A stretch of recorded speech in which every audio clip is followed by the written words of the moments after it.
Good morning बच्चों। आज हम लोग कबीर के दोहे पढ़ने जा रहे हैं। आप लोग को पता है कबीर के दोहे तो पूरा फेमस है, हर सिलेबस में ही रहता है, आप लोग के बुक्स में भी होगा। लेकिन इसके अलावा कबीर दास जी तो बहुत पढ़े लिखे नहीं थे, फिर भी उनकी जो दोहे हैं इतने शिक्षाप्रद हैं और लाइफ के हर स्टेप्स में इतने काम आने वाले हैं कि हम सभी को उसको अच्छे से पढ़ना, समझना और मुखस्त करना चाहिए, उसको याद करना चाहिए। क्योंकि कभी-कभी एक लोकोक्ति, दोहा जिस तरह से हम लोग याद करते हैं और कुछ पहेली सॉल्व हो जाता है, उस तरह से कबीर के दोहे बहुत इनसाइटफुल है और बहुत फोरसाइट है कबीर का। उन्होंने बहुत पहले जो चीज़ें लिख दी है, आज के समय में भी वो बहुत ही ज़्यादा डिट्टो हम लोग समाज में उस चीज़ को देखते हैं। और मुझे तो पार्टिकुलरली मैं तो कबीर के दोहे, रहीम के दोहे को बहुत ज़्यादा, तुलसी के दोहे, ये सारे मैं बहुत ज़्यादा अपने लाइफ में यूज़ करती हूँ और मुझे बहुत ही फ़ायदे का दिखता है। आज हम लोग कबीरदास के कुछ दोहे पढ़ेंगे जिनमें आप समझ सकते हैं कि कितना उनका तजुर्बा, कितनी उनकी अनुभव इसमें शामिल है और उन्होंने कितने सटीक बातें, बिल्कुल टूटी-फूटी भाषा में कितनी सटीक बातें कही है। तो हम लोग अब ज़्यादा लेट नहीं करेंगे, कबीर के दोहे को देखेंगे। कबीरदास जी के दोहे गहरे अर्थों से भरे होते हैं। ये दोहे जीवन के विभिन्न पहलुओं पर प्रकाश डालते हैं। यहाँ कुछ प्रसिद्ध कबीर के दोहे और उनके अर्थ दिए गए हैं। आप लोग देखिए, पहला जो है, बुरा जो देखन मैं चला, बुरा न मिलिया कोई, जो दिल खोजा आपना, मुझसा बुरा न कोई। यानी आज के समाज में हम देखते हैं ना कि क्रिटिसाइज करने की जो हैबिट है वो लोगों में बहुत ज़्यादा हो गया है। एक नेचर ही बन गया है दूसरों के हर छोटी बड़ी बात को नुक्स निकालने की, हर छोटी बड़ी बातों का मजाक उड़ाने का। ये इस तरह का माहौल हम लोग चारों तरफ देखते हैं। कबीरदास जी कहते हैं ये शिक्षा नहीं है। शिक्षा का मतलब ये नहीं है कि हम बहुत समझते हैं दूसरे को क्रिटिसाइज करते हैं। शिक्षा का मतलब ये है कि जो दूसरे में जो बुरा है उसको भी हम सुधारने की कोशिश प्यार से करें और उनमें बुराई को कम देखें, उनकी अच्छाइयों पे फ़ोकस करें। क्योंकि पृथ्वी पे ऐसी कोई भी चीज़, कोई भी वस्तु, व्यक्ति, कोई भी ऐसा नहीं है जिसमें कुछ अच्छा और कुछ बुरा ना हो। तो हम बुरा को दरकिनार करेंगे और अच्छा कोई हमें देखना चाहिए, उसको एप्रिशिएट करना चाहिए और बड़े प्यार से जो कुछ मुझे गलत लग रहा है उसको बड़े प्यार से, अच्छे से, विदाउट हर्टिंग द पर्सन, हम लोग को क्या करना चाहिए, उसको समझना चाहिए और समझाना चाहिए। कबीरदास जी कहते हैं कि जब मैंने दुनिया की बुराई खोजने की कोशिश की तो मुझे कोई बुरा नहीं मिला, लेकिन जब मैंने अपने भीतर झांक कर देखा तो पाया कि मुझसे बुरा कोई नहीं है। यह दोहा आत्मनिरीक्षण और अपनी कमियों को पहचानने की शिक्षा देता है, यानी सेल्फ एनालिसिस, कि हम जो दूसरों से एक्सपेक्ट करते हैं, हम जो दूसरों के बारे में सोचते हैं, क्या हमारी सोच, हम हमारे जो एक्टिविटीज़ हैं, क्या हम इतने रिफाइंड कर पाते हैं या इतने रिफाइंड हैं क्या कि मैं हर छोटे बड़े बात को, दूसरों की बात को लेके बैठूँ, उसका नुक्स निकालूँ। कबीरदास जी के दोहे गहरे अर्थों से भरे होते हैं। ये दोहे हमें बहुत तरह की, इस तरह की हमें जो शिक्षा देती है, जो हमारे जीवन में जो आलोचना, समालोचना वाली चीज़ों को हमें इससे ऊपर उठकर सोचने का, इससे ऊपर उठ के कुछ करने का प्रेरणा मिलता है हमको कबीर के दोहों से।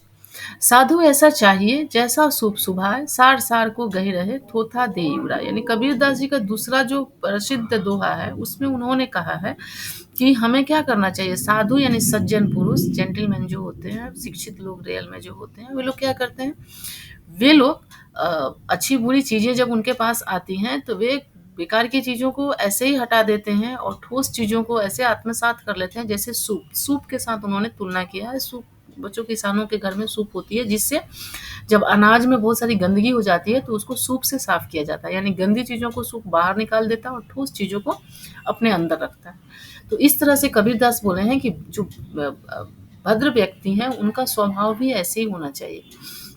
उनके समीप रहने वाले या उनके अंदर जो भी कुछ बुरा हो उसको जितना जल्द हो सके वे उसको दूर हटा देते हैं और अच्छी चीज़ों को बढ़ावा देते हैं, अच्छी चीज़ों को और आगे ले जाने का निरंतर प्रयत्न करते रहते हैं। तो इस तरह से हम देखते हैं कबीरदास जी क्या कर रहे हैं। कबीर कहते हैं कि एक सच्चे साधु की तरह बनो जो शुभ की तरफ वह अच्छे को पकड़ लेता है और व्यर्थ को उड़ा देता है। इसी तरह हमें भी जीवन में अच्छी बातें अपनानी चाहिए और बुरी बातों को छोड़ देना चाहिए। यहाँ पे जो दूसरा है उसमें बोल रहे हैं कबीरदास जी, धीरे धीरे रे मना धीरे सब कुछ होए, माली सींचे सौ घरा ऋतु आए फल होए। यानी पैसेंस की बहुत ज़रूरत होती है। हम कोई भी कोशिश करते हैं, कहीं भी जाते आते हैं, कोई भी चीज़ एक्सपेक्ट करते हैं, तो हमारे अंदर पैसेंस होनी चाहिए और निरंतर अपने कर्तव्य को करते रहने की क्षमता होनी चाहिए। क्योंकि मान लीजिए आज हम पेड़ लगाए आम का और कल ही उसमें से हम चाहें कि फल दे और हम आम बैठ के खाएं, तो ये तो संभव नहीं है।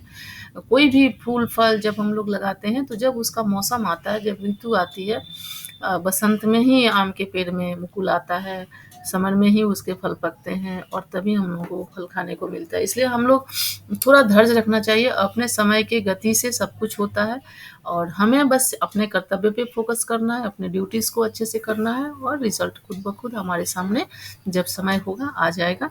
गीता में भी कहा गया है कर्मण्येस्तु, तो हमको अपने कर्तव्य पे फोकस करना है, फल की चिंता को नहीं करनी है। तो कबीरदास जी कहते हैं कि हर चीज़ समय के साथ होती है। अगर माली पौधे को 100 घड़े पानी भी सींचे तो भी फल ऋतु आने पर ही मिलेगा। धैर्य रखो, समय पर सब कुछ प्राप्त हो जाएगा। पोथी पढ़ी पढ़ी जग मुआ, पंडित भया न कोय, ढाई आखर प्रेम का पढ़े सो पंडित होय। यानी कबीरदास कहते हैं कि सिर्फ शिक्षा किताब पढ़ने से और बहुत सारे रिसर्च करने से नहीं होता है। वैसे तो बहुत सारा नॉलेज गूगल के पास भी है, एआई के पास भी है, लेकिन उसको तो हम शिक्षित व्यक्ति नहीं कर सकते हैं। तो और मेमोराइज कर लेना, हम तो कहीं पे भी कुछ रिकॉर्डिंग कर देते हैं, बहुत सारा मेमोराइज हो गया तो हम शिक्षित हो गए, ऐसी बात नहीं है। शिक्षा वो है जो हमें इंसान को इंसान से जोड़े, प्रेम, सौहार्द, कर्तव्य, अपना जो है संस्कार, इन सारी चीज़ों को प्रमोट करे, इन सारी चीज़ों को हमारे अंदर बढ़ाए। सच्ची शिक्षा वही है जो एक दूसरे को सुख पहुँचाए, एक दूसरे को प्रेजेंस से वहाँ का बिगड़ा हुआ काम भी बने और बिगड़ी हुई बातें भी ठीक हो जाए, वही शिक्षा है। वही उसको कबीरदास ने बोला ढाई आखर प्रेम का, यानी इंसान को इंसान से जो जोड़ता है, इंसान को इंसान से ही क्यों पशु पक्षियों से भी जो जोड़ता है, प्रकृति से प्रेम करना सिखाता है, हर दुख सुख में भाग भाग ले, दूसरों के साथ सहानुभूति रखना, उनके साथ उनके अच्छे बुरे में काम आना, ये जब तक हमारे अंदर नहीं आती है तब तक हमारी शिक्षा कभी भी पूर्ण नहीं है। इसलिए कबीरदास का कहना है कि केवल किताबें पढ़ने से कोई विद्वान नहीं बनता। सच्चा ज्ञान तो प्रेम के ढाई अक्षरों को समझने में है। प्रेम से ही वास्तविक विद्वता आती है। तो आज जो लोगों के बीच में ईगो है, दिखावा है, हम बड़े, हम बहुत अच्छे, ये बोल लेते हैं, वो बोल लेते हैं, ये सब बेकार की चीज़ें हैं। वास्तविकता ये है कि हमारे होने से लोगों को कितना सुकून मिल रहा है, कितने सुख हम दूसरों के जीवन में हम कितनी अहमियत रखते हैं, ये चीज़ ज़्यादा मायने का होता है। सिर्फ याद कर लेना, पढ़ लेना ही सब कुछ नहीं होता।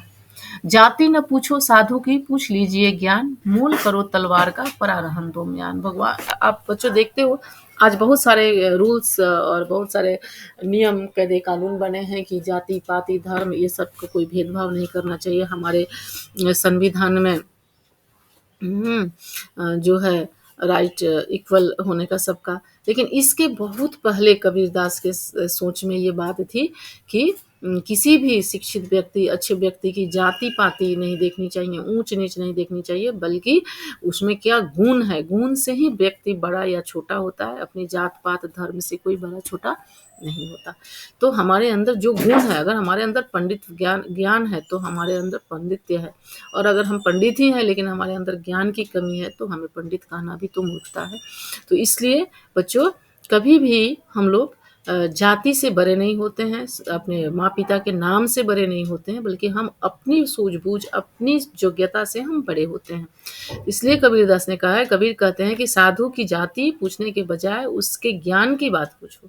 जैसे तलवार की कीमत होती है म्यान की नहीं, इसी तरह व्यक्ति की योग्यता और ज्ञान का मूल्य होता है उसकी जाति का नहीं, किस वंश से आ रहा है, किस जाति से आ रहा है, किस धर्म से आ रहा है। इससे व्यक्ति का कुछ भी मूल्यांकन करना सही नहीं है। मूल्यांकन होनी चाहिए उसके अंदर क्या ज्ञान है, उसके क्या व्यवहार है, वो कैसे लोगों से मिलता जुलता है। तो इस तरह से बच्चों, कबीर के ये दोहे जीवन के मूलभूत सिद्धांतों और सच्चाइयों को दर्शाते हैं और आज भी उनके सारे दोहे बिल्कुल वैसे ही प्रासंगिक हैं। तो हमें कबीर के दोहों को बड़े ध्यान से पढ़ना चाहिए, समझना चाहिए, और इस तरह से हम अगले सीरीज में और भी कुछ लेकर के आएंगे। Thank you.